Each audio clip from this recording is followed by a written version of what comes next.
এয়া আমাৰ জাগুন ৩ নং ৰামপুৰৰ মিচিং গাঁৱৰ ৱাটাৰ ছাপ্লাই কাম হৈ আছে। এতিয়া গ্ৰেণ্ডাৰ মেচিনে এইটো টিংবিলাক মানে জইন কৰি আছে।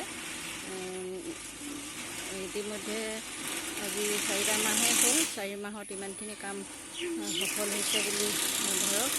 এতিয়া আৰু এই টেংকিটো উঠাইছে। টেংকি উঠাৰ পাছতে আৰু খুব জোৰ 3-4 মাহৰ পাছতে আমাৰ এই জাগুন ৰামপুৰৰ মিচিং গাঁৱৰ ৱাটাৰ ছাপ্লাই কাম শেষ হ'ব। কৈ পেলাই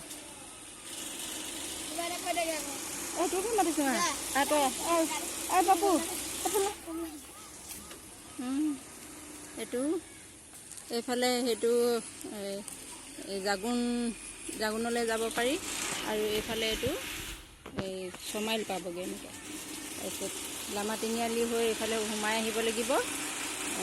ডিব্ৰুগড়ৰ পৰা আহি একেবাৰে জয়ৰামপুৰ খাচাং ৰোডলৈ আহিব, জাগুনত নামিব। আমাৰ জাগুন 3 নং ৰামপুৰৰ এই ৱাটাৰ ছাপ্লাই পাব। কৃষ্ণ ইয়াতে এৰিছোঁ।